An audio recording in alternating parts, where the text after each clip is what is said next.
What That's are you fine. going to do with your little bed frame thing? I don't know. Rachel and I were figuring that out, actually. You should just make that into a table. Table. Didn't think about that. We were trying to figure out how we were gonna partition off a part of the room and maybe like put a table behind it, and maybe that's where I like have my boxes and where I pack and ship stuff. But I don't know. I feel like it disrupts the flow of the room to like stick this humongous. But that's a huge table though. That's as big as a fucking bed. Stop. Question. Can you please move your... I want to see your ceiling again, please. You want to see my ceiling? Yes.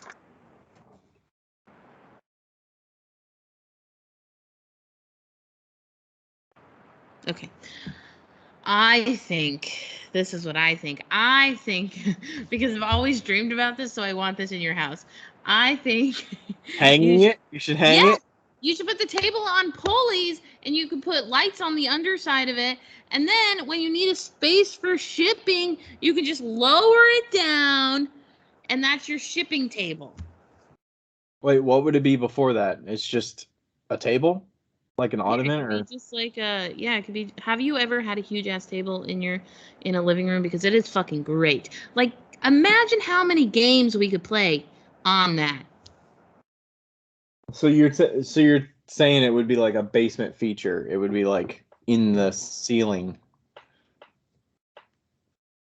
Or you could just make it a fucking table. Have you picked that thing up though? That thing is heavy, very heavy. We should just make it a fucking table then. I feel like I would want to like cut it in half or something. It's too big. It's too big. It is not. It's not too big. When I cannot reach the opposite end of it, it's like reaching the other side of a queen mattress. Can you reach from one side of the queen mattress to the other side of the queen mattress? No. Yeah, but like those tables are the fucking best. Like, they're so big and you could play so many games. So many games. Yeah. Sure. I'm just not seeing the potential here, and it's great. It's a great potential. The crafts. You could. But the audio, I can't even hear you. Hold on a second. There we go. Are we good now? Yeah. All right. My audio was turned way down. Dude, I mean, we could, but would we actually use it for that? That's like saying, you know, we could get all this great stuff on the back patio and have this and that and this, and we're gonna host this, and we're gonna have nobody fucking comes to our house. Okay. You do. I have an idea. What? Well, it's perfect. Like, if you make it a table, then you can still put the mattress under it. There's not gonna be a mattress down here. Yeah, but you could, and then what's the point of having 4 mattresses? Your parents are there too. You can do that anyways. On the blow-up mattress? No, the sofa's down here. You're gonna sleep on the pull-out IKEA sofa. We're just gonna put the 2-inch mattress pad on top of it. Oh, and your parents have a regular bed? They have an actual spare bed, and then we have our own bedroom. So fine. And then we could, if we had to, like, we could have a blow-up mattress for some, like, if you know, my brother and the kids or something come, like, they could, you know. What's the likelihood of that? Very unlikely, but what I'm saying is there are options. How's Jen doing? Good. They got engaged. Did you know that? No. Oh, you didn't? No. Yeah.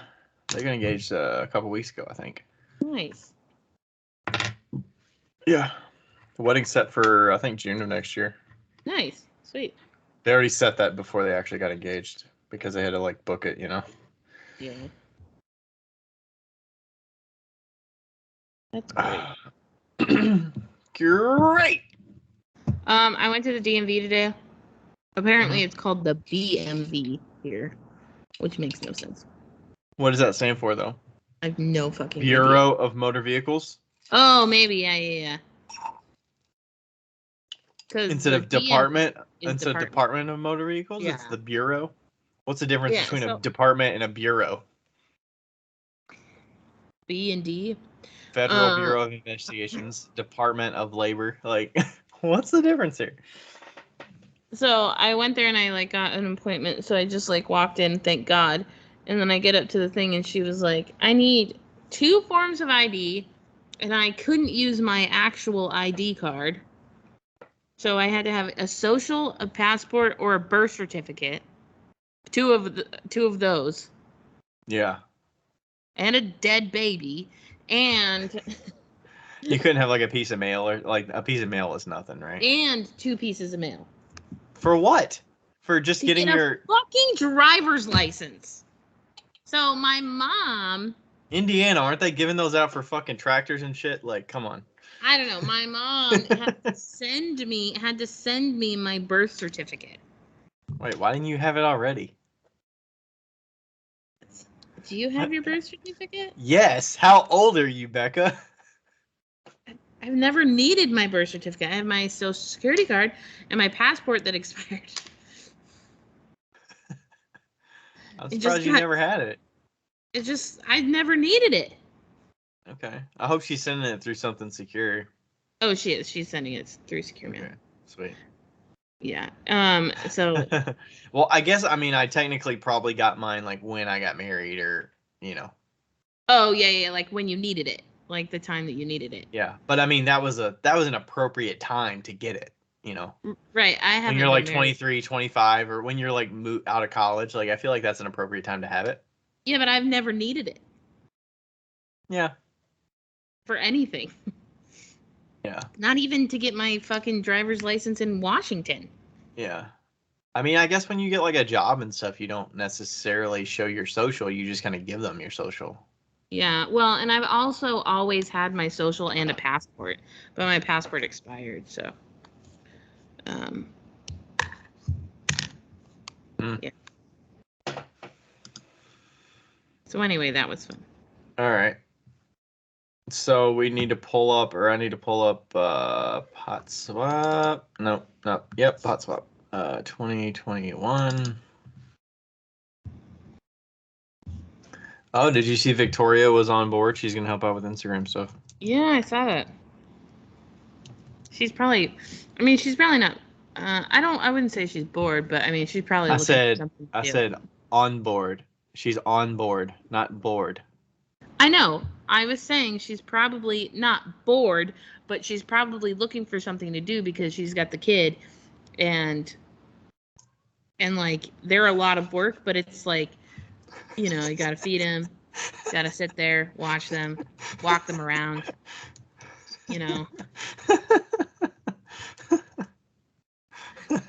What? Listening to you talk about caring for a baby. Not a baby haver is funny. You gotta walk them around, and they're gonna poop themselves. That's what Teresa's kid, like, whenever I go over there, I'm in charge of the kid. And love it. I have to, while they're doing the dishes or whatever, I try to do the dishes too, but like, they've been holding the kid all day, and so I have to like pick her up, and then I walk her around, and I like, bob her around, and like, and then make sure she doesn't cry, and then she does cry. And the problem with me is that when kids cry, I'm like, cry it out, bitch. And everybody else is like, oh no, they're crying, and I'm like, it's fine. Kids cry. And yeah, sometimes they don't even know why they're crying. That's like default, Yeah. But I'm getting a lot better with kids. I can now hold a baby, and I'm comfortable with it. You can't do it. Do you like doing it? It's okay. Yeah. I don't mind.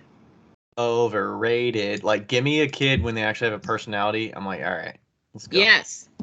I like 3 to 6. That's my age. Like toddler, you're kind of boring. Like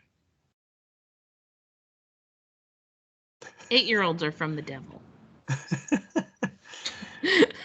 I like our nephews are at that stage where it's like, yeah, they're like I think I should probably know this, but I feel like they're like 2 to 5. Yeah. Yeah, they are. Like that's good age, you know. Those are great ages. I think they're great ages. And it's like, yeah, I have preference to talk to the 5-year-old over talking to a 1-year-old. Like the 1-year-old doesn't know what the hell's going on. Yeah. They don't know me from Adam, and like, you know, the 5-year-old I can talk to. Yeah, what I love about Emmy, who's the 3-year-old, who's Teresa's 3-year-old, is that whenever she sees me, she lights up. She's like, Becca! And then she runs to me and gives me a big hug. And she's pretty smart, but for a 3-year-old. But yeah, I also Paige can play like all the games. She can play Settlers of Catan. She can like play like grown-up games, and she's 5. Love it. Yeah, she's super fucking smart and a spitfire. So, but I taught her how to make a fort. Forts are fun. She was so proud of it, and she's like, Becca, come look at my fort. And Teresa was like, will you please go look at it so she can take it down? I love forts. We had this at my grandparents' house. It wasn't like a fort, but it was a rickety fort. It was an outdoor fort.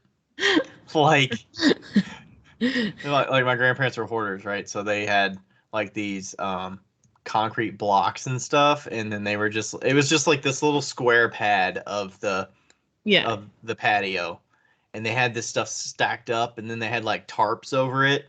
Yeah. So we like repositioned things under there. So there was this little nook that was probably like a 5-foot by 5-foot nook surrounded by concrete blocks. And it had like a tarp over it. And you could like you were like covered by the tarp, but if it rained and stuff, like it would like leak in there a little bit and stuff, but you could like weasel your way through there and like crawl between the end of it where like the trash cans were or something. So you like crawl in there and then just sit. Yeah. Oh my God. When I was younger, we had this catwalk like at my mom and dad's house, or well, at the house we grew up in. They had this huge catwalk on the upper level. And it was probably like 6 feet wide.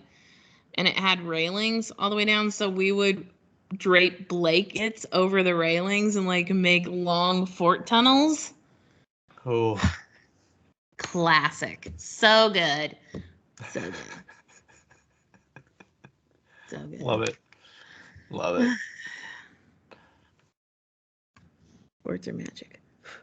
All right, you ready? Do we have are we gonna answer a question or anything like that? Oh yeah. We're gonna answer a question after the pot swap thing. Okay. Do we have a question in mind?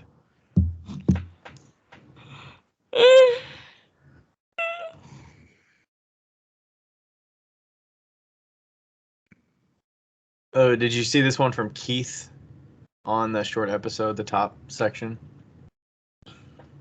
I'm still trying to find the questions. Listener questions, Keith. Marv's is licking the shit out of this pizza plate.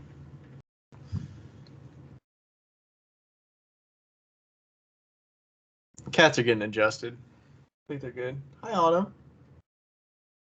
She's like, what am I missing out on? What's going on over there? Yeah, she's getting the food, Autumn. Get in there. Get in there. Ooh, that is good to talk about for sure. You would have thought they would have listened in the past, but maybe not. Well, he doesn't really necessarily say anything about I mean, he could be doing a respirator situation or whatever. I think it's important to talk about that, but also a lot of people manipulate stuff after it's bone dry. I do. I trim all my shit after it's bone dry. Yeah.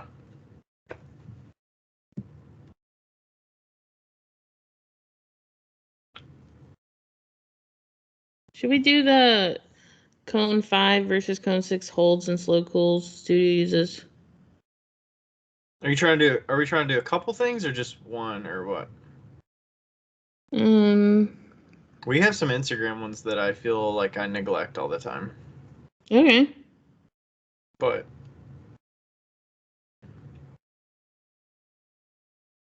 love it.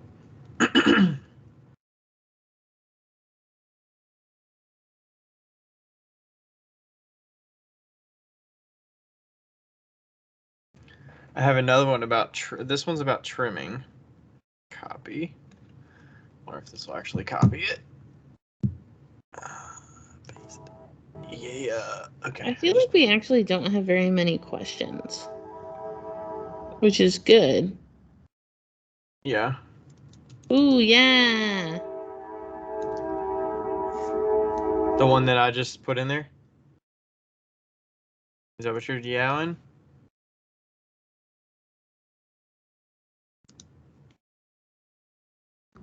Yeah.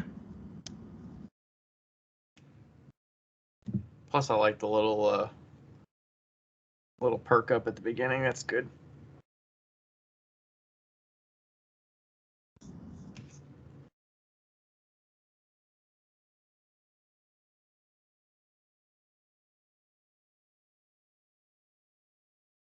Oh, this one's a good one too. This Did is you its just put own. it in there? Nope. Sorry, not that one. Copy. It's so sweet that you can do that. You can just hit copy on your phone and paste it on your device without issues. Yeah, I still haven't done that, but I love it. Yeah, it's great. Because Instagram, it's like, I'm not going to type out that question, but if I can just copy it and not have to switch between the note on my phone, sweet.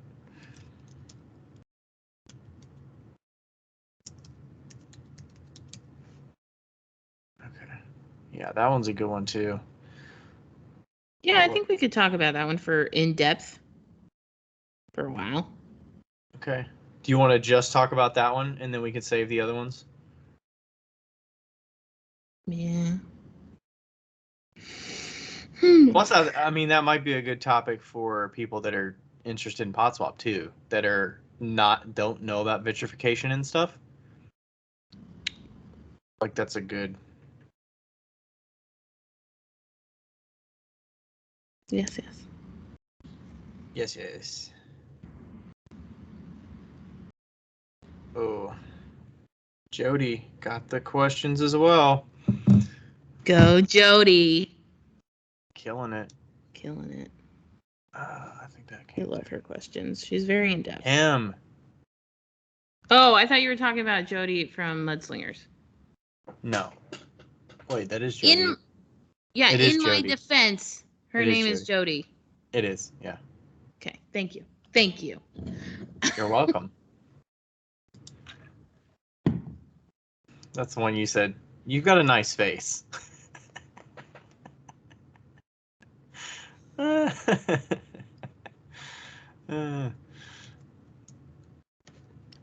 say that a lot.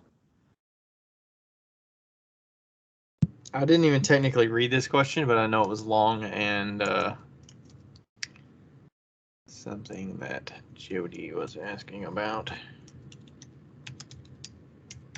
Oh, can we do this question? Which one? The one Jody asked? So which one are we doing? I want to do the one about the same size bowls. I feel like we can go in depth on that one. I didn't even read it. Okay. Possible didn't realize it.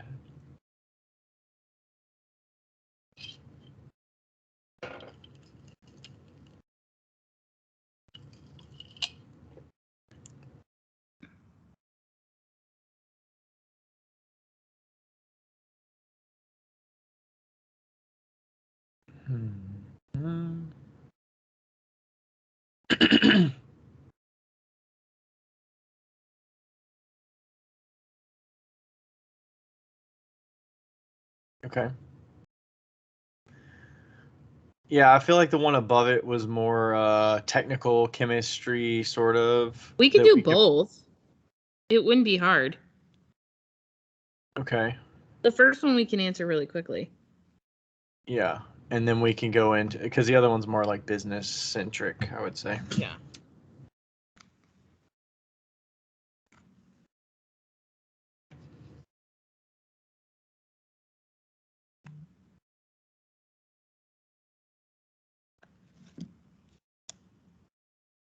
Oh my gosh. Babs fucking loves going to Gravesco. Nice. Like, she hates the process of getting there, but Once she's there, she's like, please pet me. I love you. I love you. Please pet me. Let me lay on this chair all day. I'm going to follow you. Like, How is Lloyd when you get back home? Is he pretty needy? Is he meowy? And yes. And well, I mean, he's needy all the time, but he's meowy and he chases her all over. He just loves chasing her. So I think it's good for her to take a break.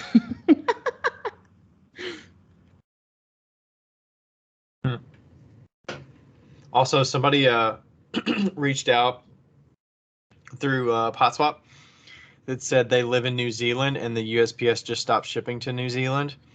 And she said that the USPS actually stopped shipping to 21 countries. So I don't know how we handle matchups, but we need to be aware how we match people. I mean, maybe that just becomes, hey, if you're international, you're going to get an international person, and we kind of do it that way. But I kind of feel like that would be a little meh to do that. You know, U.S. people can't ship international, and you know. How do you ship internationally? If like, who would you ship through? Like, No, I'm saying that like if you're in New Zealand, you would ship to somebody in Europe maybe instead of the U.S. I know, but like, if somebody in the U.S. like, is it an issue of shipping to New Zealand or from New Zealand? It says shipping to New Zealand. Okay, so like, if I was going to ship something to New Zealand, So New not through the Zealand, USPS, what would I do it through? Like, I don't know. I mean, I think I wonder if it's a reliability thing and they did it for those reasons, or if it's a New Zealand thing decided we're not going to accept packages from these countries because they're more at risk or something. I don't know what the exact reason like, is. would you ship it through like Dell or something? Isn't that one of the shipping companies, DEHL? DHL is a thing, yes.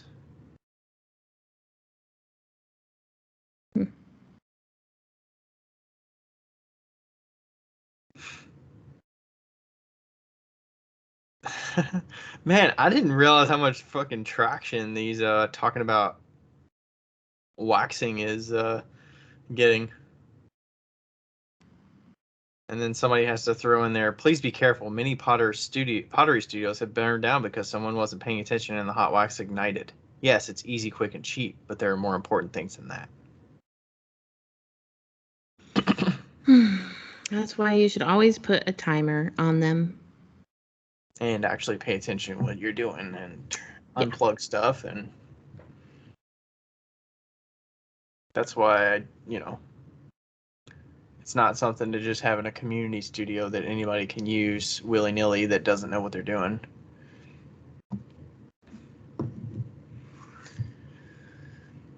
Alrighty, so we're doing these two questions, it looks like. Mm-hmm. And we're going into pot swap talking.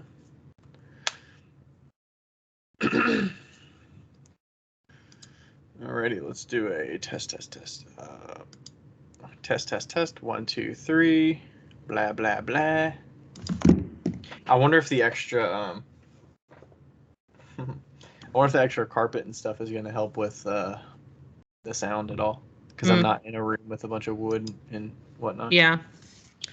I mean, there is that.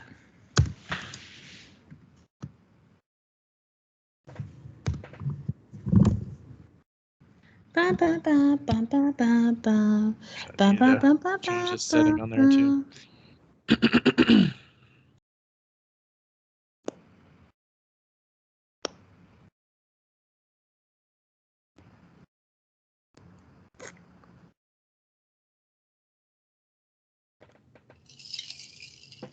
I was going to tell you something on the fucking shit. Podcast? Yeah, and I keep forgetting what it is. Okay, I got it. Let's go. All right, 20 seconds after. I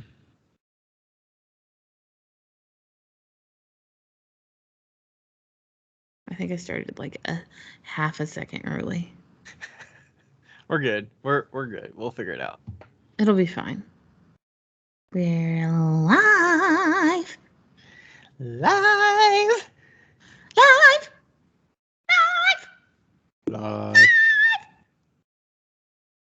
that was high. Yeah, we always go high. Chris was like, "You need to go low." Live. We're live. Live. Just like that.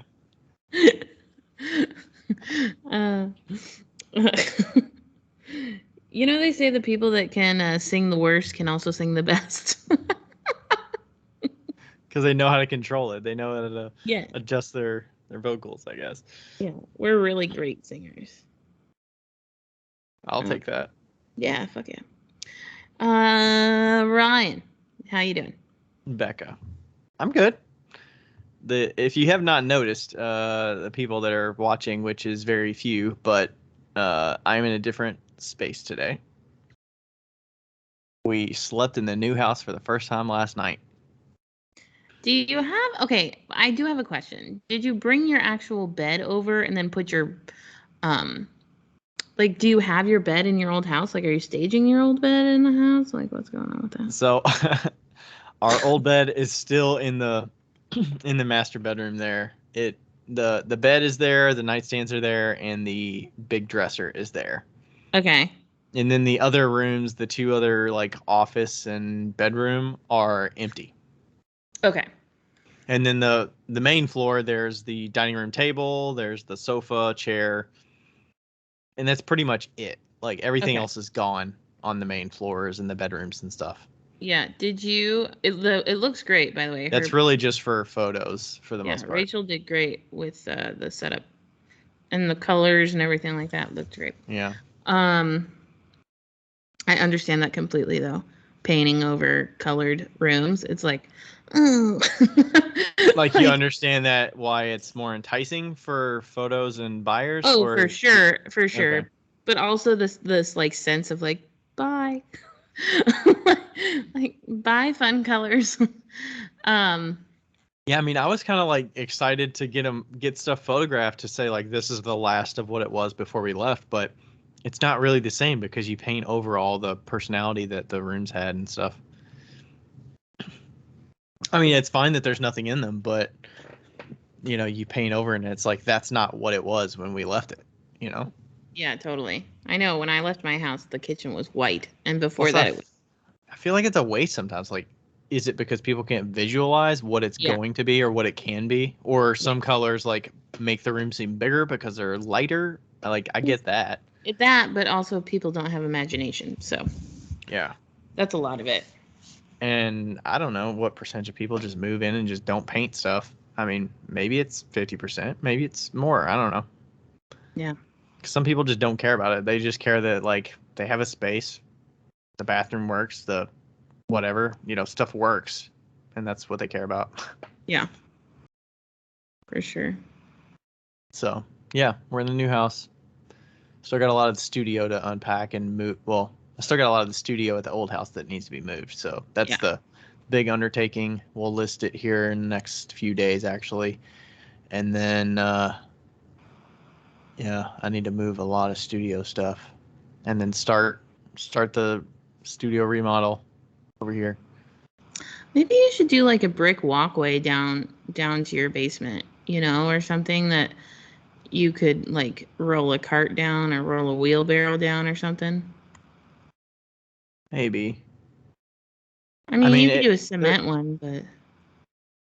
Yeah, I mean, it's a little bit weird, right? Because the pavers on the back patio are not level either, so you're not really going to get a flat all the way to the door. Mm-hmm. So, yeah, we were talking before this. But if you got one of those gorilla carts, that's what you fucking need. Have you seen those? The gorilla carts? They have like big ass like a wheelbarrow? Wheels. Yeah, kind of. It's like a pulley cart. Oh man, one time I had the opportunity to steal one of those in Lowe's parking lot, and I texted Andrew and I was like, "Should I take this?" And he was like, "No, don't steal it." And I was like, "Really? I had it in my car." Is it something that? Oh my gosh! So you were just looking for validation. Like if he said yes, you were shutting the trunk and leaving. Because Andrew's moral scope is at the floor, and he was like, "Becca, no, you can't steal it because your moral scope is on the ceiling." And So is this a thing that they sell at Lowe's and somebody left it, or is it something that Yeah. Lowe's uses? I think Okay. so. Yeah, because he was like, "Don't take it. That's what Lowe's uses in the flower section, but it's not." Anyway, it's got like big ass wheels, and then it's like a cart that that has 4 sides, but the sides all flip down so it could be flat. Oh, okay. But is it like They're a metal? really nice. It's a Yeah, it's metal. metal. Okay. Yeah, and the wheels are real big, so it's easy to roll around. Oh, so Okay. nice. I just worry about rolling it down the side of the house because it's like a hill, you know.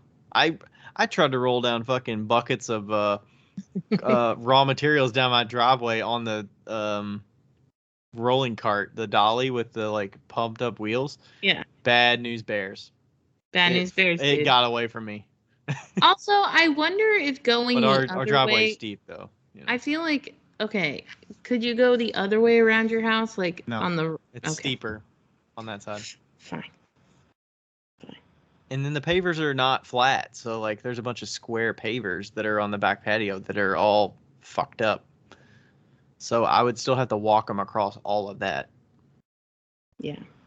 But Yeah, I we'll think see. going down the stairs inside is the easiest way to do it. Yeah, I mean I could cart it and roll it to the front door and then walk it from there. Yeah. That would cut down about 15 feet, 20 feet maybe. I don't know. Yeah. All right. What about you? What's going on? Well, first thing is that I started that new did I tell you about the new schedule that I'm doing? Yeah, we talked about it on the last episode that released, I think. Yeah. We talked about spreadsheets. Yes.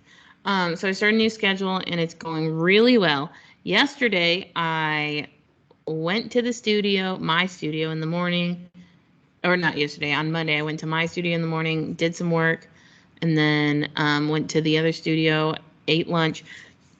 I usually end up starting working around like 2:30, 2:45, and I left by 8. Boom. It seems pretty good.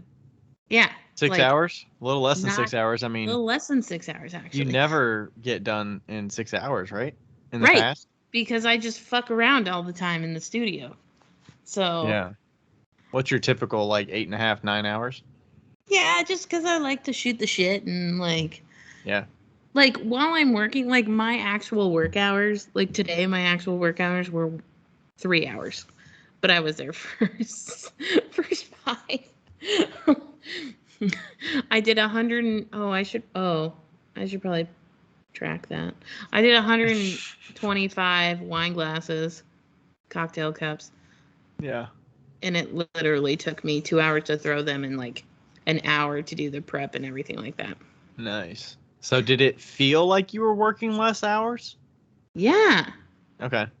It feels like I can pack more in my day, and I'm like a little bit more tired at the end of the day, but also I really enjoy working late at night. So But that's not even that late. I mean, that you're working till like 8, right? yeah, but I mean, like nobody's in the studio. It's dark outside. I like thrive when it's dark outside. All right. Well, daylight savings is coming up, so you'll be fucking grand from 5 to 8 then. Yeah. Sad panda. I hate it when it gets dark at 5. It's like I fucking all right. love it. You I love love it? it. I'm Yeah, like, what the love fuck it. am I gonna do? You look outside and it's like, oh, okay, it must be like 9 o'clock. Nope, I 5:30. think it's because I'm a night person and I'm like, yes, let's get this shit going. Yeah. Also, me and Liz Cohen had an idea. Because Yeah. for I was chatting with her today a little bit. Yeah, so was I. And for a long time, whenever I'm throwing, I'm like, man, I wish that there was just like an auto drip system that just was like hovering over my wheel that just like dripped water on it so I wouldn't have to stick my hand in the water bucket. Mm-hmm. Well, there's auto drip systems for like sanding, so I'm sure you could just adapt that, right? Right. We were talking about that, and then she was like, what if it was like a mister instead of like a dripper? So you're constantly just being misted? Yes. So your hands are like constantly being misted. I think this is a great fucking idea, and I think that we should do it. I just see like this would be a great comedy skit where you're just getting like for some reason it gets blasted up on high and you just see your floor behind you, just a shadow of you that's just covered in water, and then the water on the ground behind you is just covered, and it's just like when the mister goes wrong or something, and you just walk away and you're just dripping water. All right, so y'all are gonna ideate that and figure something out. Yes. Love it. Sorry. So yeah, we're gonna figure something out, and also like it might be faster for when I do the world record. Love it. And introducing this new product, blah blah blah. Yeah, she won the world record by cheating, by being resourceful. Also, this weekend I'm gonna do the panel discussion with Rebecca and Josh at the Indiana Clay Conference, and then we're gonna record it for the podcast. So we'll broadcast it probably in a month or two, depending on when they want it to happen, since people are paying to listen. But that's very exciting. And then me and Rebecca had talked about maybe after the panel, like all of us going to dinner or something and discussing and like continuing on that conversation, since it's only an hour. Yeah, they're condensing the three of you to an hour. What the hell? I know. They're shortchanging the audience here. We could literally talk for 5 hours. Easy. 1 hour, and Justin Rawshank moderates it, so that should be interesting. Yeah, poor guy doesn't know what he's getting into. Trying to wrangle cats or something over here. Josh, will you please be appropriate? Could you stop being a 12-year-old? What's the demographic of the conference? Do you know? Like, is it a lot of like younger crowd or older? I have no idea. I would imagine it's a lot of college students because, from what I understand, it's maybe like 100, 120 people, same as ClayCon West, and I would imagine it's college and mid-college, just due to Seth Green is a professor, and I think Justin's a professor too at Purdue, Fort Wayne. So I would imagine that's going to be mostly the people that are there, but I'm not sure. I told Josh. That seems like a lot of people to be in the ceramics department at a college, though, unless there's neighboring colleges. Yeah. I told Josh that he was like, "Are you going to come to the conference?" And I was like, "No." It's like, why would I go to the conference? And he's like, "Becca, like, go to the conference." And I was like, "Do you have nothing to learn, Becca?" I was like, "I don't want to fucking go to the conference. Like, why would I go?" And he was like, blah, blah, blah. And I read the schedule, and I was like... Wheel talk. Wheel talk. Yeah, I read the schedule. I don't know any of the presenters. I don't know anybody that's even going to be there. But then I was like... I texted him, and I go, "I'll go. But I just want you to know it's for bagels at 8 a.m. Love it. When are you all talking? They're serving bagels. At 4. At 4? Or 5 or something. I don't know. Oh my gosh. That's post-lunch nap, after nap time. I know. I was thinking about getting a pizza tomorrow so I don't have to take lunch. So I could just have like cold pizza. Probably cheaper. Totino's. Yeah, shit. Yeah, fuck yeah. Also, I'm really excited for it just so that I can be like, is anybody offended that we cuss on this? And then when people raise their hands, I can be like, you can leave now. Get the fuck out. You should probably leave. Okay. Moving on. What are we talking about today, Ryan? We're talking about the event of the year. Dun, dun, dun. PodSwap 2021. PodSwap 2021. We should have a little jingle for PodSwap. I'll let you do that. Let's see. Let's riff right off the top of my head. Hold on, I'm getting it. Hold on. Let's see. We should do the. Let's talk about clay. Let's talk about pots, baby. Let's talk about swaps, baby. Let's swap those pots, baby. Let's swap those pots, baby. It's only Christmassy. I want the pots, baby. You can go around the world, all over, everywhere. It doesn't matter if you know you're clay or I don't know. I don't know. Oh, the listeners are gonna love that. Moving on. Okay, Yeah. so for anybody who doesn't know what pot swap is, let us Yes. let us tell you. Pot swap is basically a secret Santa that we do that is global for now. And Global.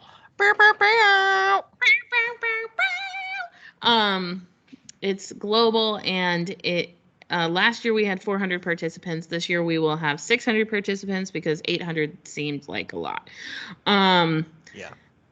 And basically you are assigned a partner and then you can make a pot for them and then you ship it off before Christmas time and hopefully you get one in return. And it's all about giving, not about receiving. Yes.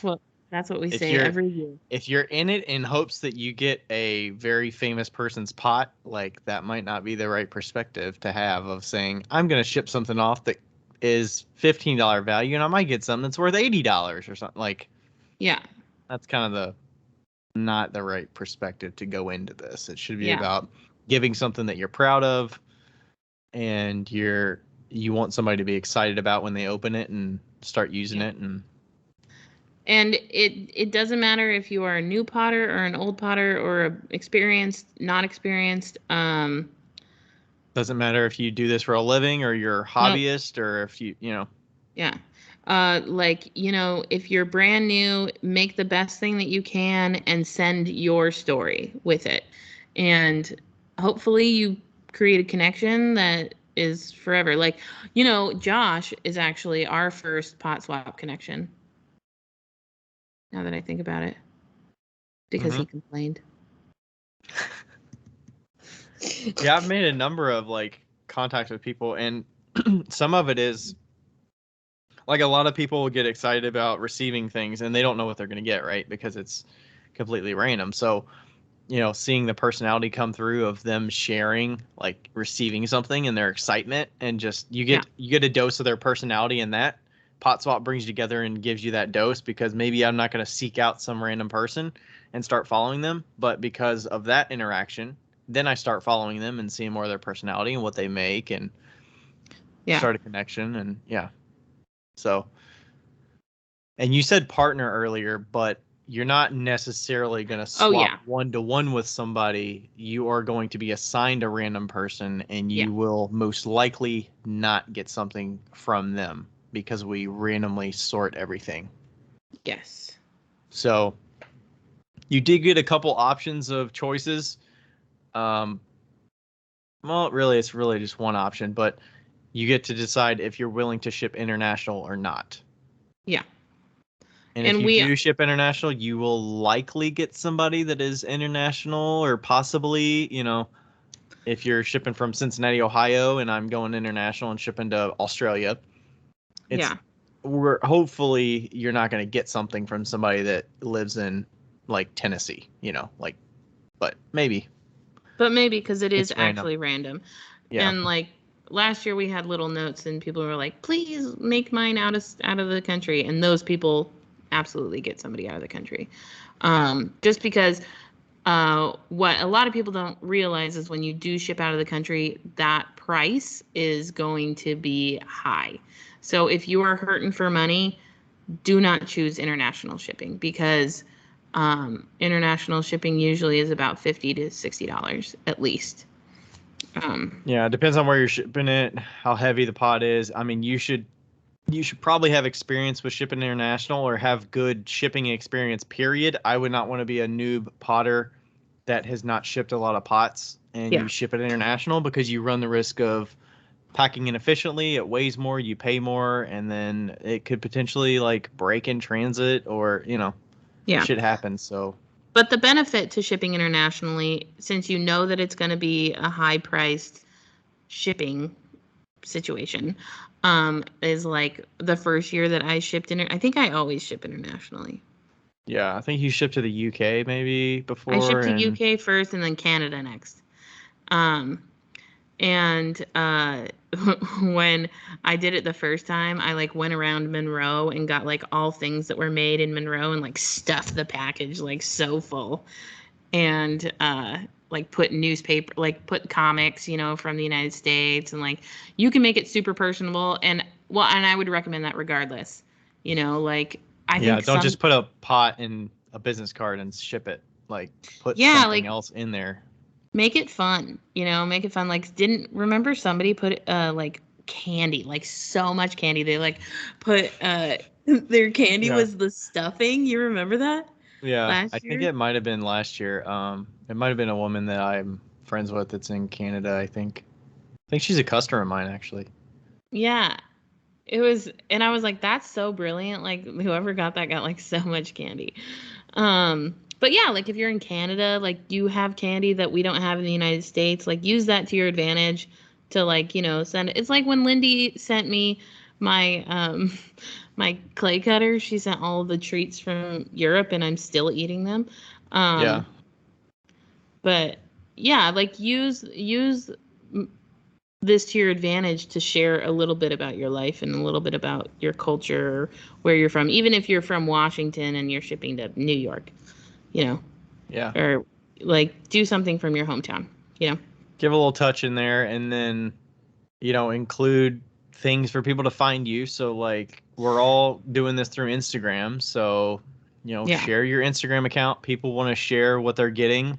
If they don't know what your Instagram is, then they can't tag you. They can't have people look at your stuff and, you know, thank you.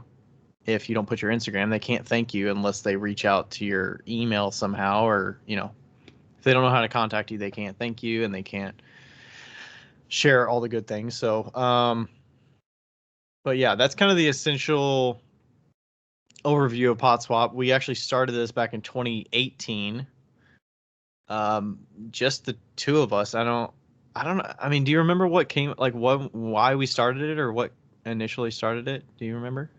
Yeah, we were talking about we were doing an Instagram live and I was like, we should have like a secret Santa.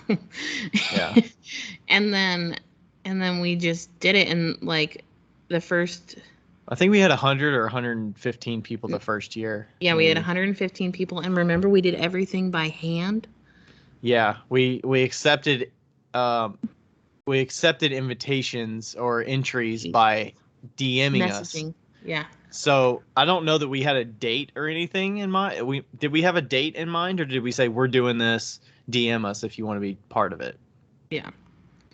So we took a bunch of messages from our personal accounts, and like people would DM us and say we want to be part of Pot Swap, and then we'd have to add them to the list and like ask for their email and their address and all that shit. And we did not think that it would be that big of a thing, and it like happened. And remember, it was like, you know, when you have a sale, like a shop drop, and it like sells out in like an hour, and you're like, it was like that.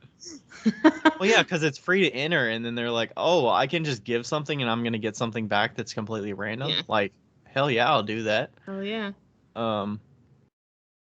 So that was the first year. Second year we had about 200 people, maybe a little bit more, maybe 220 or something. Yeah. And we automated some of it, a lot of it, with the entries. I think we started with a Google form. People filled out a form. We opened it at a specific time. We closed it at a specific time.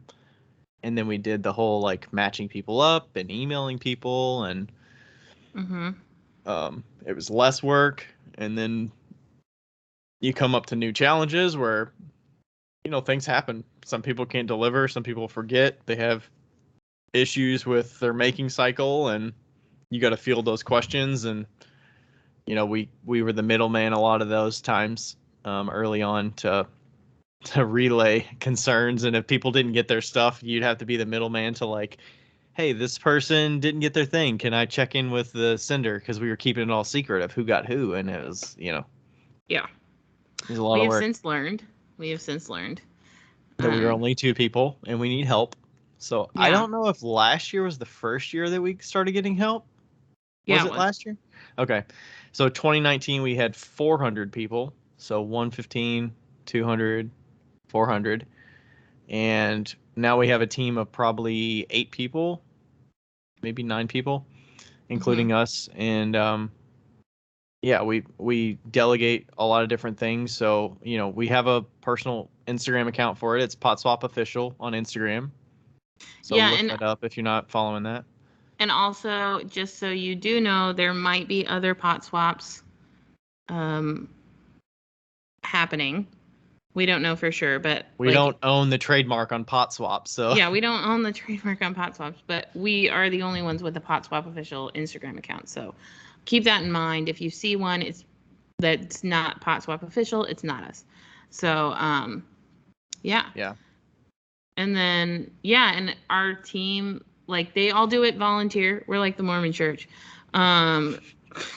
Everything's on a volunteer basis.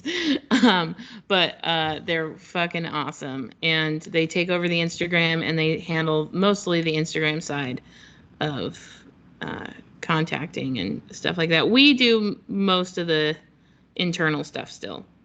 Yeah, like sending out emails and mail merges and matching people up appropriately so that they're not shipping to the wrong place if they didn't specify that. And yeah, it's just a lot of communications going from 200 people to 400 people and then 400 to 600. Like when you get like even just since we announced the drop, I mean, our Instagram account, I probably replied to like 25 messages of random things. It could be people sharing and having excitement about the event, or they're just asking general questions because they don't know about pot swap. So they're like, do you have to be a professional to do it? So like some of those questions will come in and you got to answer them and reply back. And then people are like, I see the dates announced, but what happens? Like, I don't see a form or anything, or like what's going to happen. So, people need to understand what's coming. And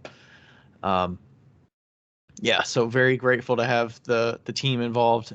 It's a lot of our, Potter friends that we have, like Lindy Garner and Alicia Phelps and a number of different people. Ashley Ball for Bold Over Ceramics. Blair. That's Newtown Studio. We've got Chris Birch is going to help us this year. Yep. And oh god, Rusted Wheel Pottery, Perch Pottery, Ashley. And what the Victoria, Tried and True. Victoria and the Canada, Yellowknife. Corinne. Corinne, yeah. Corinne is Perch Pottery. Perch Pottery, yeah. Sorry, Corinne, I'm so sorry. I've had a long day. Yeah, so we got a group that helps us, and they're very gracious with their time and doing those Instagram takeovers and sharing all your posts, because hopefully as you're going along, you're sharing, you're saying like, hey, I'm making this thing for Pot Swap Official, and then it gets more people involved and seeing what other people are making, and it's kind of that built that excitement to, seeing. It's really cool when you get to see like people's stuff in greenware and then they like get it to glaze and they're firing it and then they take it out and you're like, all right, where's that going?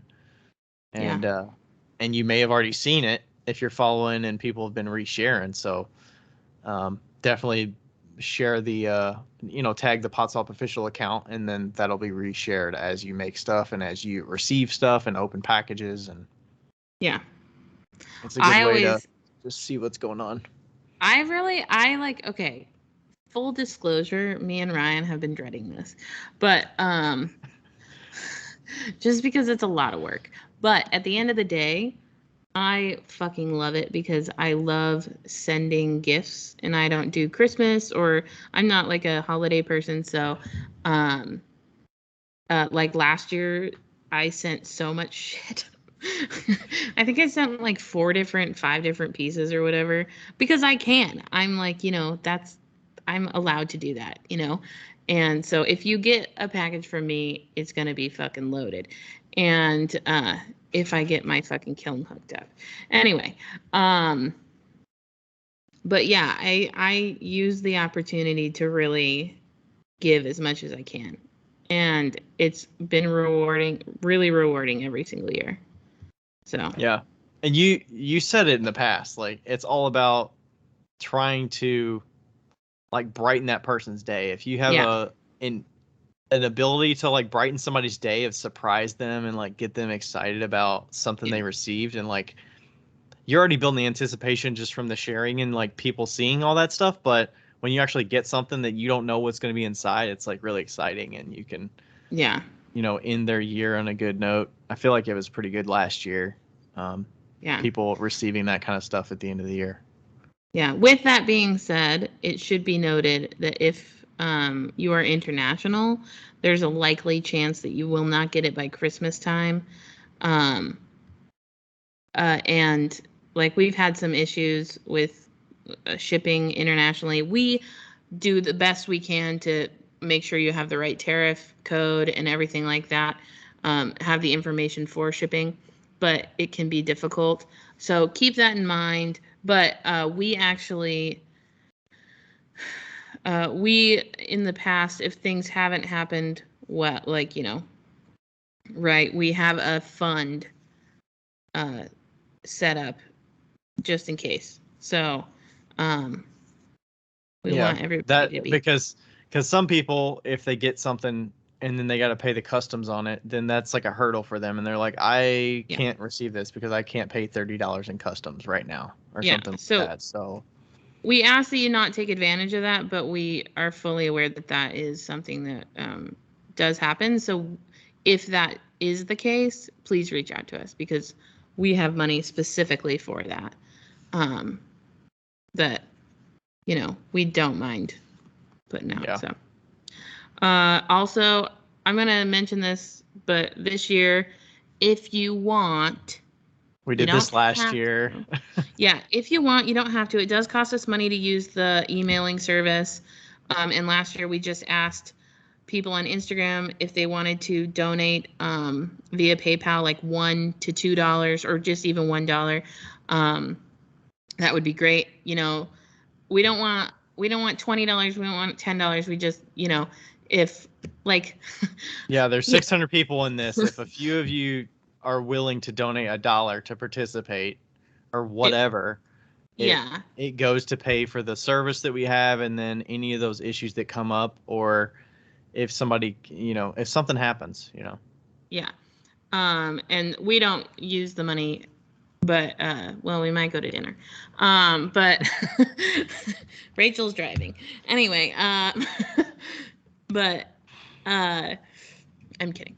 Uh yeah, so anyway, we use that to like that would be the fund for customs, and if somebody didn't get a pot, if somebody came into issues with mailing and stuff like that. So that's what that would be for.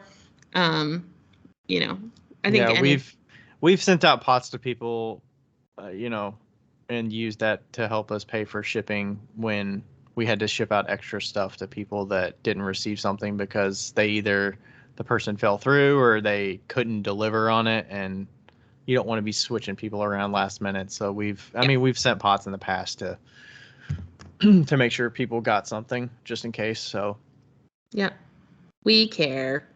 yeah. Should we talk about some of the dates? Yes, we should. So today is October 6th. We actually Yes. announced the official sign up date, and you will hear this a couple of times between now and the sign up.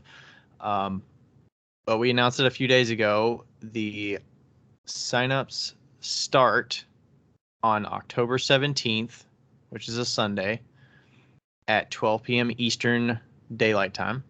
If you participated last year, Yes. should I say that? Should I say that? You can say that. I don't care. Okay, But then if you participated last year, you're going to get an email reminding you that signups start. So keep that in mind. Look out for that email. They actually get the link to it early. So Early. yeah. So the 400 people that were already in might get a little head start. So make sure you get there on time when they go live on the 17th, because it could be a lot of people already signed up. So Yes. don't wait. Life isn't fair. Just deal with it. And then let's see, we will have our we'll email out the official you are in by October 19th. We ask Before we go to that, can you what can people expect for the sign up? I feel like I could probably talk about this, but yeah. Basically what's going to happen is October 17th, we're going to, we have the countdown on Instagram, so set that up. That is set to go off on October 17th at 12 p.m. We do not have the swipe up thing or the link thing in our stories. So essentially what we're going to do is we're going to post a link to a Google form on our profile at Potswap Official. Can't promise that it's going to be in my personal profile or Becca's personal profile. It might be, but I can't promise it. I will likely link it in my stories on RD Ceramics, but go to Potswap Official. That's going to be the go-to place. When that alarm goes off, go to Potswap Official account, click on the link at that time, and then that's going to take you to the Google form. You're going to fill it out, and as soon as you hit submit, you are in Potswap. So if you get there and it says all the spots are full, you've missed the 600. You are not able to submit because we already have 600.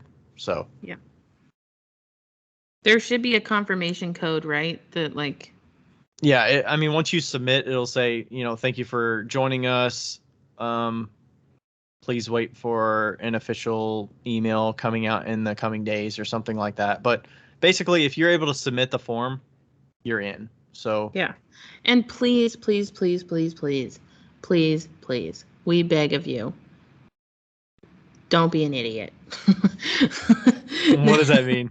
That means please double check all of your spelling, all of your addresses, all of your email, triple check it before you submit your form. Not that you're an idiot if you do it wrong, but this is what we are sending directly to the person who is sending your stuff. So don't expect them to do the work for you to look up the zip code, for instance. Just because you know the state and the zip code, put everything in there as you would if you're submitting it to a third grader. Whoever. So you make sure it gets to your doorstep, because if you leave off stuff, we've had people fill out a street address and not put a city, state, or zip code. And I've had to look that shit up. Yeah, so please, please, please, please, please double check your work and just be as accurate as possible.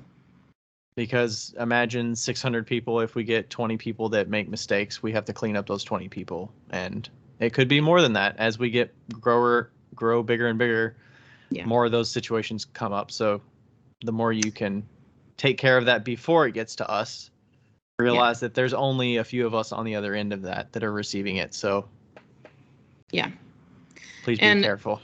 And if you don't think if you have just a random question that you can search and find via Google or via our instructions, please look at those first. Emails will be coming in frequently, so if it can be found somewhere else, look there first. Yeah, and you can, look back at other Potswap of what people sent. Some people ask us, does it have to be a mug? Does it have to be this? Does it have to be that? We will put a lot of those details in our official year-end emails and what people can expect. This episode and past Potswap 2020 episodes that we've recorded talk a lot about the same stuff, so you should have every resource at your disposal to answer most of those questions that you have. And if you have issues with timing and you can't meet the deadlines, then you need to be considering whether you're able to do the Potswap or not. If you're really pushed on a deadline, but you really want to do it, you might need to sit it out. If you can't deliver something in time, then you might need to sit this one out. Because Please it's not be fair. Responsible. Yeah. It's not fair to the recipient if you can't meet the deadline. We're actually having signups a couple weeks earlier than we have in the past because people have requested more time. So yeah, and you can start working on your piece now. Yeah, you don't have to make something custom for the specific person and tailor it to that specific person. If you just keep in mind what you think you want to make and get that in the works, and you can have something for them. So Yeah. So the assignments go out hopefully by November 1st. And you will get your pot swap participant on November 1st, which is an easy date to remember. Yeah. And then we'll send out a reminder email on the mid-November, just reminding you to send out your package if you can early. Now, in the past, if you've done it before, you know that we have an international deadline and a domestic deadline. International deadline is December 1st. Domestic deadline is December 7th. If you can get it out before that, that would be great. If you can't, though, this needs to be like, get it as close to this date as possible. Yeah, and that's just to make sure that the people receive it by Christmas or whenever. It's an end of the year thing. It's not a Christmas only thing. So if you and I mean that's a specific holiday, but some people don't celebrate that. But that's kind of the intention. You're trying to get it before the end of the year. If you want to write on the box like don't open till or whatever, like people know it's coming. It's getting that time of the year. So as you start shipping stuff out, it's cool on the Instagram account to see people receiving things throughout the month. Yeah, totally. And also just remember that the USPS is packed, especially if you're in the United States. USPS is a total shit show come December. So keep that in mind. Shipping it out earlier is better. Also, never mind. Also, I was gonna say about the fragile sticker, but I'm not going to. Yeah. Yeah. So the reminder emails, domestic deadlines. Do we want to mention anything around the mid-December timeframe? The other thing we have on here. Yes. We will be emailing you around December 13th or 14th to remind you not to contact us if you haven't gotten your pot. Because don't get too antsy because we get those emails and honestly we can't do anything about them. It's like you get antsy, we get it, you're excited. But realize that there's only so much we can do to we can't contact tracking numbers and get tracking numbers from people and relay them to you, and it's just not feasible for 600 people participating. Yeah. And we're sending out that reminder because on December 20th, we will send out an email revealing who your partner was. And that way, or your pot swap person was, that way you can contact them if you have not received your package yet. And you can reach out. Or you can thank them directly if you haven't yet, or if you didn't know how to reach them if they didn't put a card in the thing or whatnot. So that we started doing that last year. We kind of thought of it like, oh, well, you don't want to know who you're going to get. So we never did that. You just was up to if they put the information in their package so you knew who it was. But we started doing it last year in preparation for us not having to relay information and be a middleman and keep the secret. Give all the information out. We're not sharing everybody who everybody has, but you're going to get an email to yourself. Yeah, just your person. Yeah, just your person. So it's still private, and I think that it worked out really well last year. It was easier for people to connect, and I think it was a good addition. But it was. I feel like we sound like we're really nitpicky right now, but we're just it's what makes us keep doing it, honestly, because some of those interactions add up over time and it makes us get overwhelmed. At least on my side, that's what makes it overwhelming for me. Yeah, we're really excited to do it. We just we all got to work as a team. Yeah. we all got to work as a team. You guys got to work with us and we got to work with you. So that's kind of where we're at. And it's once December rolls around and people start getting their packages, it's going to be great. I love watching people unwrapping everything and stuff. So and having all the people that help via Instagram, stoked about that. They are great at it. Last year, remember, who was it that did the questions about me? I think Hallie did that. Yeah. They did questions. Haley, they did questions about like who would get drunk first, Becca or Ryan? Who pours Like, the strongest drink? yeah, who pours this drunk? It was a lot of fun. So, yeah, I'm excited about it. It's come so fast, but Yes. we're gonna fucking kill it this year. I know it. It's gonna be great. You know what? I actually got reached out to a few days ago with somebody who had the was asking if I was fine with them, if we were fine with them doing like a pot swap in their like local community. Like Oh, if yeah. they're stepping on toes. I don't know if they reached out to you, but she's in Nobody reaches Canada. out to me. She was in Canada and she was asking about it. So it's like we got this like name of like people know us about this stuff. And then like Kinnett Clay, like they started Yeah. the bowl swap a couple of years ago. Yeah.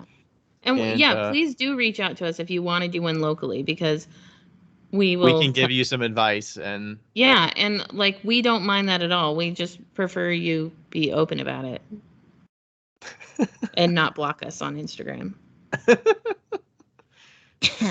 Sound like that was from experience, Becca.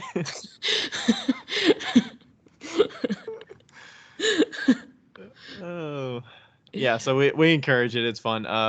Kinnett Clay they do the bowl swap, and it's like around soup season. So it's like in the winter. It's like and they send a recipe with it, right? it's like in March. Yeah. So it's your job to send a bowl, but also a recipe with it of like one of your favorite recipes. So yeah. Look out for that. If you do not get in pot swap for some reason and it fills up too quick, look out for that one. You could do that one. Yeah. I'm really curious to see how fast 600 fills up. Last year, do we want to talk about I think last year it filled up in like I want to say like 18 hours or something. Yeah, it wasn't like super fast. Like there was still time. Yeah. But it was pretty fast. Yeah. For sure. And then we will get swarmed with people that say they missed it within the week of it, and you just get those messages.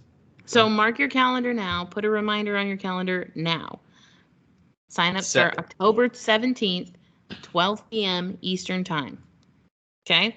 I have probably seen like 150 people that have shared the countdown or saved the saved the countdown from our Pot Swap official account, because we get the notifications every time somebody saves it. Oh my gosh, I just scroll through here and I see all the people that have saved it. It's nuts. Yeah. So these people are fucking on it. And then we get all these new followers too. Yeah. I'm stressed about next year. Oh my God. Next year. Can we sell off the idea to somebody? Yeah, if somebody wants to buy it for like hugs, let us know. For hugs. Oh, man. I'm excited. It's I feel like this is like our legacy. I know, right? Is we just need we need a third partner that is on it with this stuff that we can share the responsibility with. It's fine. We're good. We're superheroes. We got this. We got this. It's gonna be so great. I'm so excited. I feel like it's because we're so good at advertising it and marketing it that it's like people know, they enjoy it, and then it's like it just spreads. I'm sure the podcast helps, and all good things spread. Yeah. Like butter. And not country crock, huh? No, gross. Country crock spreads better than butter. Not countertop butter. Okay, that might be true. Yeah, so I think that's pretty much all we need to say for Pot Swap. We're excited about it. We're a little stressed about it, to be completely honest. But yes, perfect storm of shit right now. Yeah. Stop making it sound like we hate this. We don't. No. I'm just saying it's a lot. It's a lot, but it's a good a lot. Yeah. That's great grammar. We'll take it. Yeah, it's a good a lot.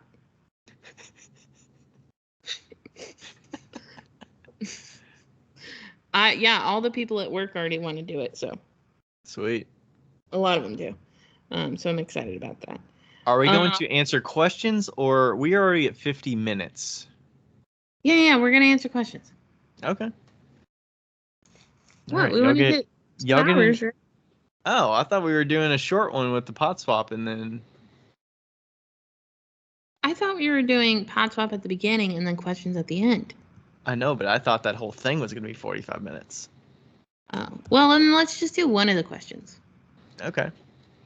Cool. Alrighty, which question? Let's do the second one. I think it's raining here too. Holy shit. Sounds like it. Yeah, it is. You got got some of your- the downpour. No, I just heard it like whipping around and it's hitting the windows and stuff. Hear it. Okay, here's our question. It's from Goodwill Ceramics. Jody, killing it. Jody.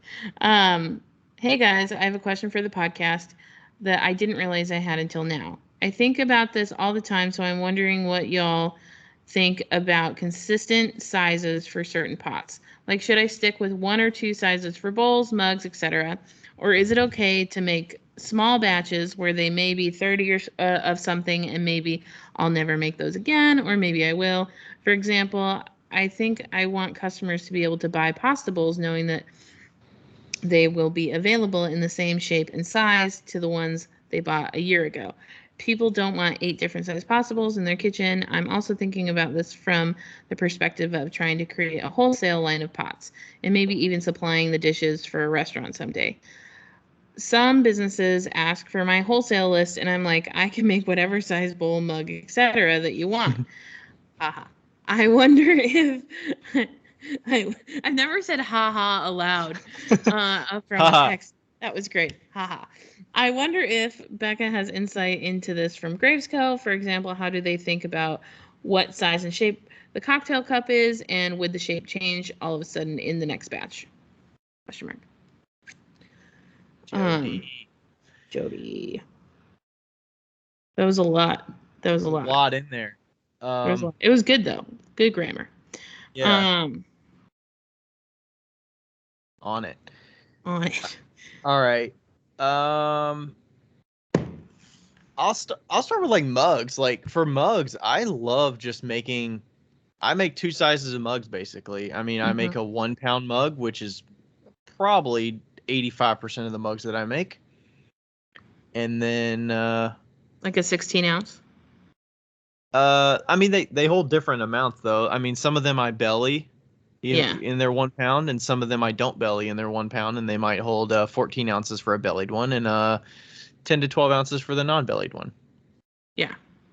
And I just like that consistency. Like the amount of clay is the right size. I know how much height I should expect, and it's good for me. And then the other ones are 3/4 of a pound, and that'll yield a small mug, which is usually like a 7 to 8 ounce mug.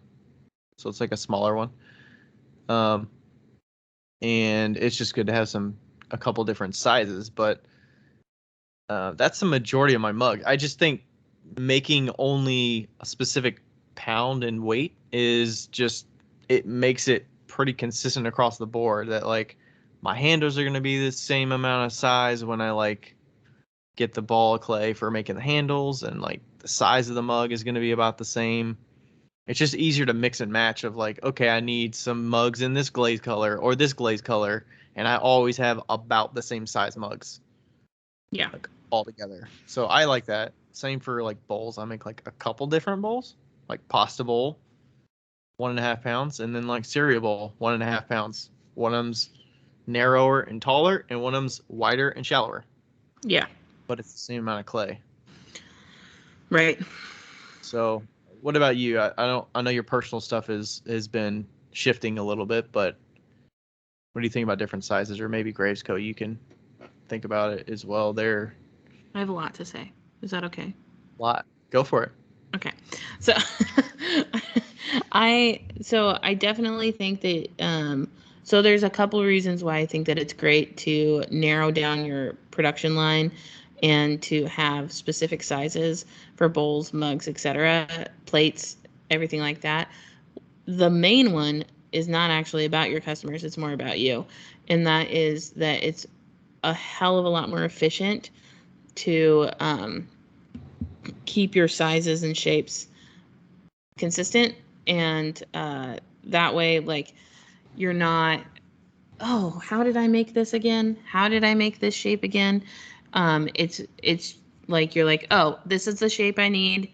This is what it looks like. What I recommend, because you had mentioned about like how to remember from Gravesco, like kind of like, is the cocktail cup going to be the same this batch to this batch?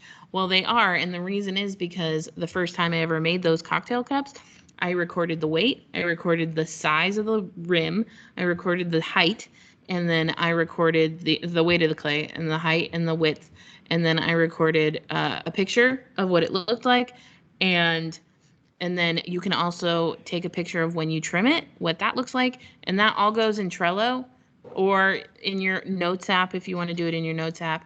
I recommend doing this, especially if you do anything for wholesale that's specific to your wholesale. Like, some people are like, can you make me a 20-ounce mug with this blah, blah, blah?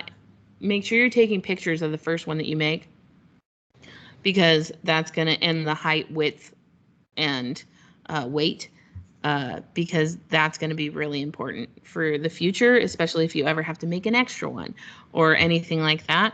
And then also say which clay you use, like document it as much as possible. You could even do a form situation like what you do, Ryan, for Google Docs. That would be completely appropriate for that. So that's and then like if you're doing the same size, like you said, if you're doing the same size mug, if you have a 16-ounce mug, like my mugs were, I think, a pound. Yeah, I think my mugs were a pound. They weren't all the same, but they were very similar in size, and the handles were all the same. Like, the more you make those handles, the more you make those mugs, the faster you're going to get, and the more money you're going to make because you're doing them faster, you're finding more efficiencies. So the more that you can make consistent items, the better your profit margin is going to be. And I think of it like piling up bisqueware too. It's really easy it's much more manageable to pile up. Like, I have 2 different sizes of bowls, so like it's very apparent that you're running low on specific sizes, and you can just make more of a specific size and just pile it up, because for me, the glazes run the gamut, many options there. So like I need a big quantity of bisqueware to pull from to fulfill like the specific colors that work well. So, if you have 6 different glaze combos, then you need like 30 to 40 bowls to pull from. Yeah. I mean, it's not going to look as good on a table if you just have one of a color of a specific bowl. Yeah. And also, if you have some sort of a 3D printer, not a 3D printer, but like a laser cutter, a lot of people do, or whatever, you can also make like little templates to show the size. Like Rebecca makes these, I don't know if there's any here. Rebecca makes these little plastic gauges. She first 3D printed them, and then now she cuts them out of the laser cutter with acrylic. And they look like a long L. So the first measurement is how high it is, and the next measurement is how wide it is, or vice versa. So, and then it says like patty bowl or crumble or wide pitcher or whatever. So it is always the same height and width. And that way, if you don't have a gauge or whatever, you can just like measure it by hand every time. And then you don't have to write it down. You don't have to write the measurements down. But I do think that it's important to have the measurements down regardless, the first time that you make it. And that's not to say that you can't do small batches of 30 random shit things, but you need to make sure that your like customers know, hey, these aren't like, they're not going to pick up one of them and be like, can you make me 8 of these? Right. I mean, and maybe. Then you say, you know what? I have a specific line of pots. This is the size.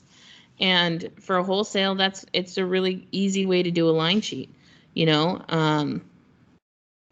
especially, I mean, it would be very easy to do a line sheet just with your bowls, mugs, pots, and whatever. But don't feel like you're like constraint, like don't feel like you're, what's the word?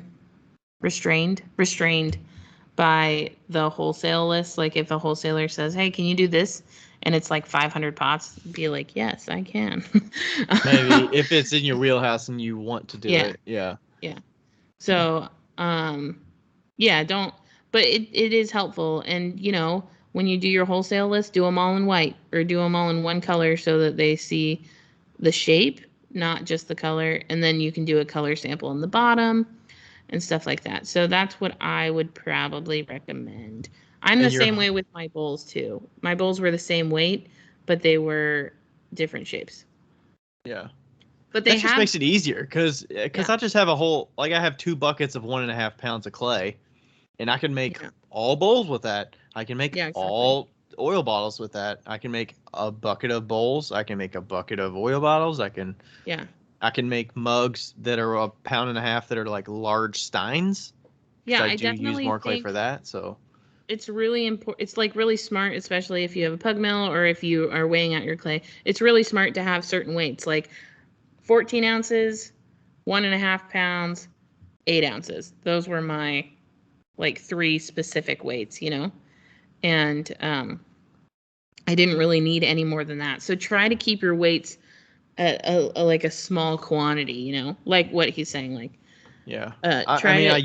I might have in the past made mugs with 1.25 pounds, but I don't make anything else with 1.25 pounds. So it's like I sunset that, got rid of it, and 1 pound is pretty good. And I've also got better with my throwing. So what I might have got with 1.25 pounds in the past, I can get with 1 pound of clay for a mug. It's lighter weight. You trim away the clay that's not needed, and you simplify what you're making. So. And you should expect your bowls to change. Oh my gosh, Teresa and Brandon, who I eat dinner with them every Sunday, and they have bowls from one flash sale that were very like, they're very shallow, but they're like curvy, you know. And then they were like, can you make us 3 more bowls and bring them when you move to Indiana? And so those ones are a completely different shape. They're the same size, but they're a completely different shape. And so you should expect that your shape will at least change a little bit because we are only human and our styles tend to evolve. So don't be like, keep them in the same format, but like don't be thinking that your bowls from 5 years ago are going to be the same as your bowls now. You know, there will be progression within that, you know. Yeah, I almost never have somebody say like, I had this bowl from you from years ago. Can you recreate this bowl? Like that almost never happens. It's just like, this is what I offer. Yeah. And like, if you like it, buy it. If you don't, you don't. Like. Yeah. Cross that battle when it comes. Yeah. And then say no. And also, just because the bowls are the same weight, I don't price them the same. I price the cereal bowls, the ones that are more like proportional, like width and height wise. Mm-hmm. Those are priced at $24, and my shallow pasta bowls, I call them pasta bowls, but I probably just call them shallow bowls. They're not as big as your pasta bowls, so. Call them pasta bowls, they'll sell better. Yeah, I feel like you've told me this before, and I think that's probably why I called them pasta bowls. People like pasta. But those pasta bowls actually sell for $28. Yeah. Because I do have some cracking. Because I throw thinner. So like I'm trying to get the wide bottom that's thinner, and sometimes they shrink a little bit more on the bat and they crack. So I have some loss. Don't trim, so. And I trim the edge and that's it. But they're a little bit larger. They take up like more space in the kiln, even though they're shorter. But and I have a little bit more. They're a little finickier than the others. So I price them appropriately. Plus, you said the pasta thing, so like I feel like they would sell. I would not be able to keep up if I sold them at 24, probably. Yeah. So. God, I miss those pasta bowls. I made some pasta bowls for Gravesco, and they are fucking dope. They are so good.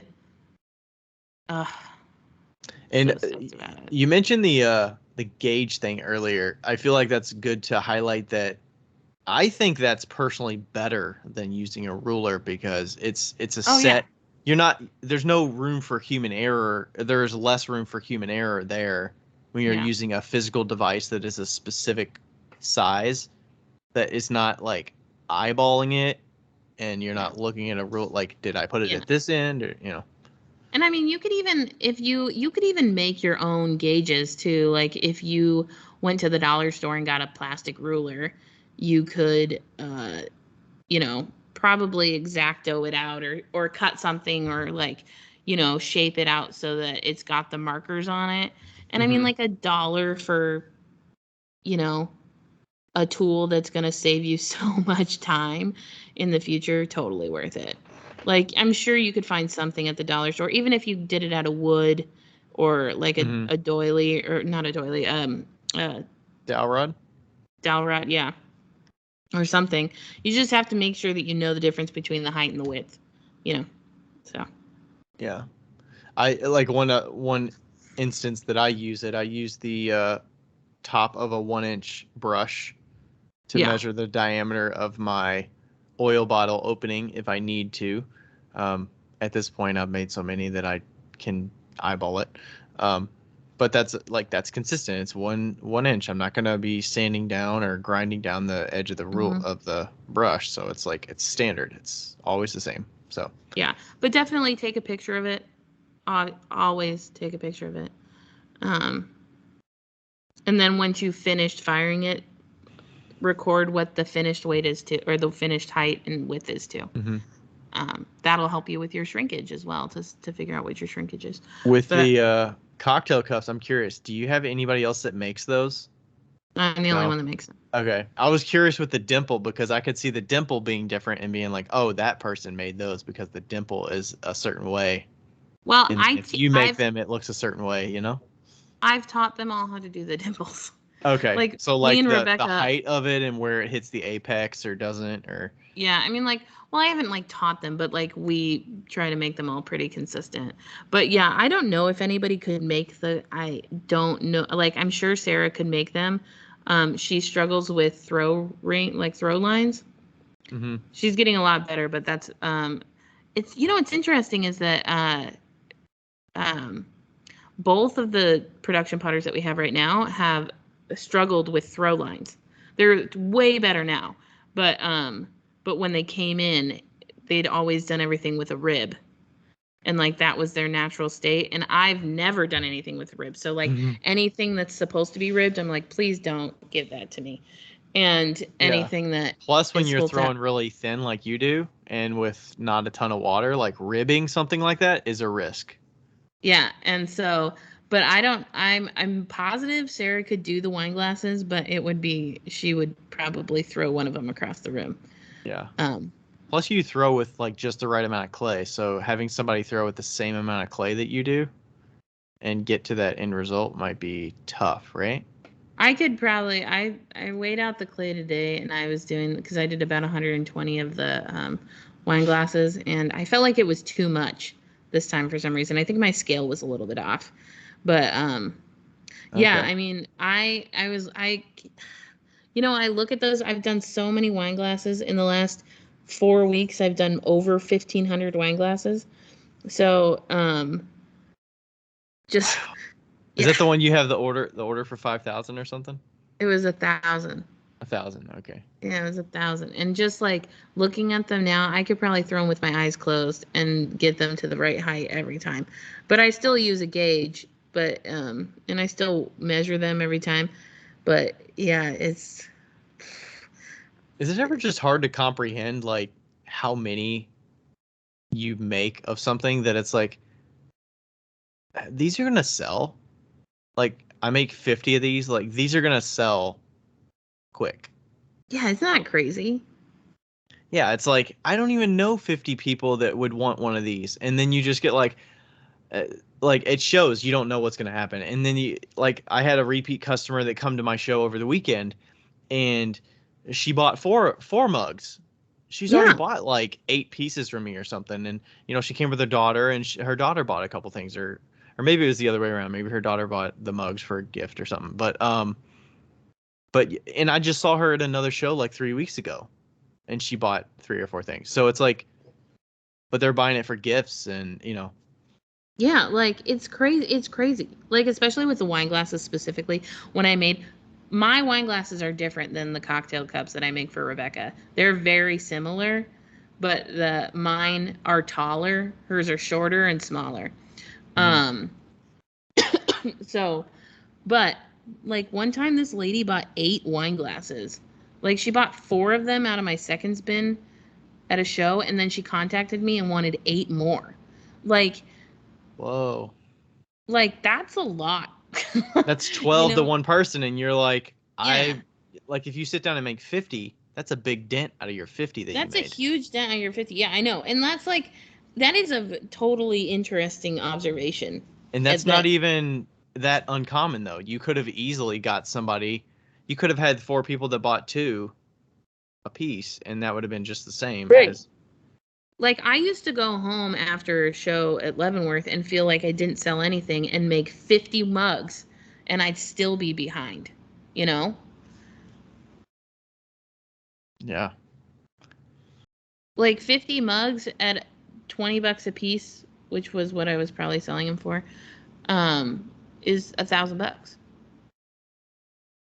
Yeah. Like it's just crazy. It's a crazy the amount of shit that we make. Yeah. And I like I like to have forms that, everybody makes mugs and everybody has a lot of mugs that if you collect pottery. So I was talking to some customers this weekend. I was like, yeah, we stock up on mugs. We have, a number in our cupboard, but, we kind of move to the next thing. It's like, you've collected a lot of mugs. So like you start looking at other forms. And I was talking with somebody else and they were like, yeah, I'm to like the dinner plate phase or the diner plate phase.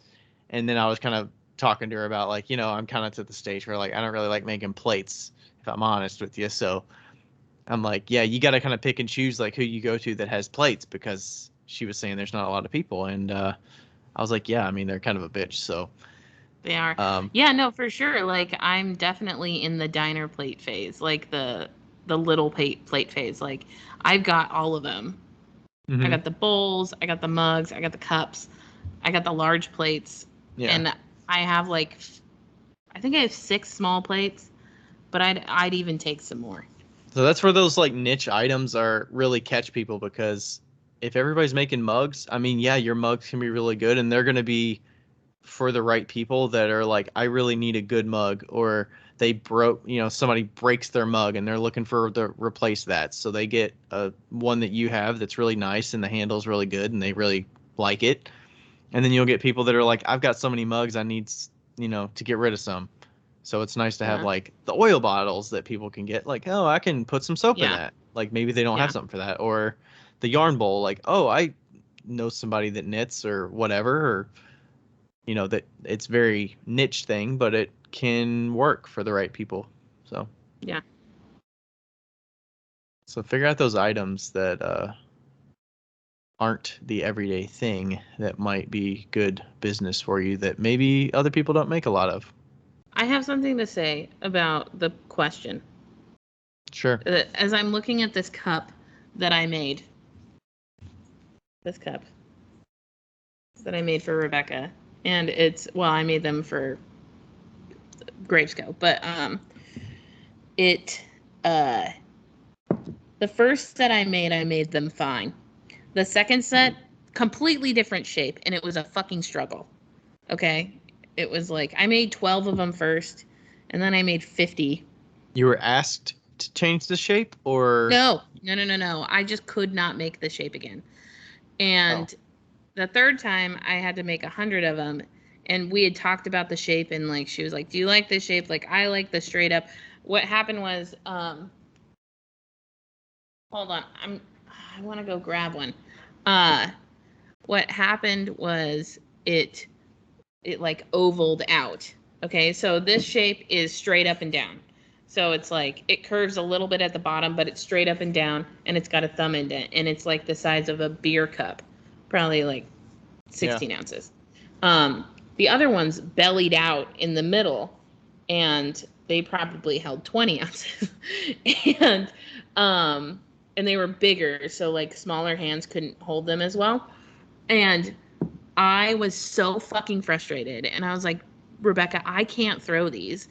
Like, I am so mad at this shape. And I don't understand why it worked out so well the first time. And Well, then, isn't it structurally better? Is that part of it? That it's structurally more sound if it's vertical walled, like the support system is easier to hold the weight versus a right. one that's got a belly apex in the middle. Right. But what was happening was I didn't have enough clay. So, Okay. so Right. Because you need more clay to get the belly. Well, kind of. So she told me the right amount of clay the first time, and I must have done it right. And I got them. But then when I did 50 of them, it was hard for me to get them up to be straight. And I was pushing that clay so much that it was so thin in the middle of the walls that it was bellying out. And had I just added maybe not a half a pound, but like a quarter of a pound, it would have been easier for me to get like a straight wall that was firmer because our clay is so soft that it just kind of like slumped, you know? Oh. So if it's hard to throw, add more clay. I guess that's what I'm getting at. Like when you are making your line of products, and if you feel like, oh, I don't know, this is kind of difficult, it's going to be difficult every fucking time. So make sure that it's easy enough to throw and you have enough clay. You know, sometimes it's okay to add a little extra. And I think that we talk about like saving and like using all the clay that you can use, you know. But sometimes when you're doing like taller things or more structural items, adding a few extra ounces might save you so much time in the future. So keep that in mind when you're making your like products. Wow. If you're gonna be consistently making them. Nice. I found that over time I improved I feel like the bottoms are the easiest thing to see the improvement of. The transition from the side to the bottom. Yeah. Like whether it's, beveled and it's like untouched kind of versus like, subtly going in and then it's like softened. I'm not trimming them, but, stuff like that. I'm seeing more and more that it's like apparent. Yeah, for sure. The attention to the bottom, not even the bottom, but like the outside edge where it meets the bottom. That it's like, oh, yeah, this looked like shit before. I love looking at pieces that you like made so many years ago and you're like, oh my God. Yeah. It's like I left that bottom there for like I wanted this hourglass shape and you over exaggerate it and the bottom is like way wider than it need to be and you could just like take a knife tool and just like cut away like half an inch of clay at the bottom edge and like or for me it was like always that my like the base of my mugs were so fucking narrow. It was like an inch around that you could literally just like boop and push it would it over. just like fall over. And now I feel like mine are like way too fat. Yeah, I think they were trimmed. Yeah, I remember Larry was like, if I could critique anything, these are too narrow at the base. Yeah. I was like, noted. It's like, are you trying to look like it's floating on the table or what? Yeah, I do love a narrow mug at the base, though. I'll be honest. But yeah, fuck. I love looking at all my old shit. It's good to keep some of those old pots too. Like, I get it. We want to like throw them away, but it's nice to like see some of those and yawning. Yeah. See how the weight's distributed and like where you've made those improvements and the progression. Krista always says you should keep two things: your first piece that you've ever made and your best piece that you've ever made. I thought you were gonna say, and the last piece that you ever made. I do not have the first. No, I do. I do have the first piece. I don't think I have my first piece. I do. It looks like a seashell. What do you mean by best piece, though? Wouldn't that continually change over time? You would think it would, right? Yeah, then you get rid of the other one. Or is it your favorite piece you've ever made? Maybe the favorite. Okay. Yeah. Mm-hmm. Yeppity yep yep yeppers. I think we're done. I think so too.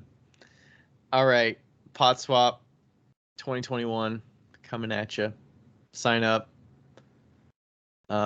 Share with us on @PotSwapOfficial on Instagram. Yeah.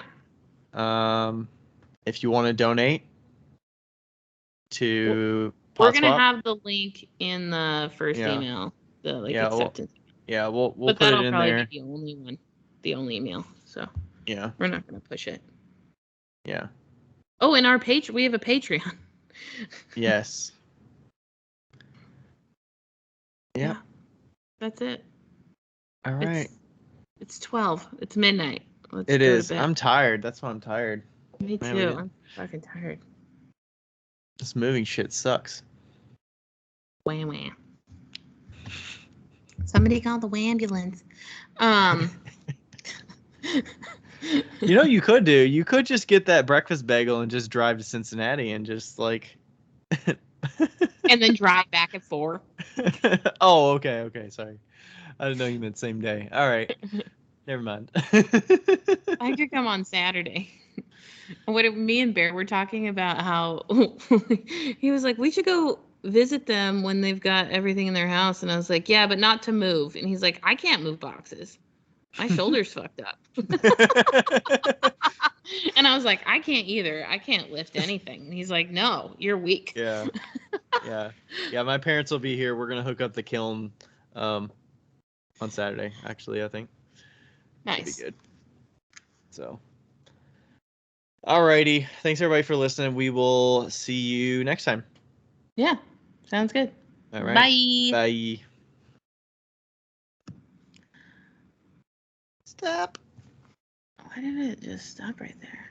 Oh God. I'm so tired. Tired too. All right. 116. We should do Ticket to Ride on Saturday night. Ooh. What is this called? Pot Swap? 2021. Yeah, we have not played in a while, so. Yeah. I can see if Jen wants to play. That would be good. I've thought about it here and there, and I just, slips in my mind. I'm like, yeah, we need to do that again, and yeah, just never get to it. Yeah, we should get back to that because it was fun. Yeah, it was normally our Friday night, and yeah, we stopped doing it for like a couple weeks, and then it just like. Yeah. It'll be a good winter activity. Yep. Especially when it's dark early and you're not like doing stuff.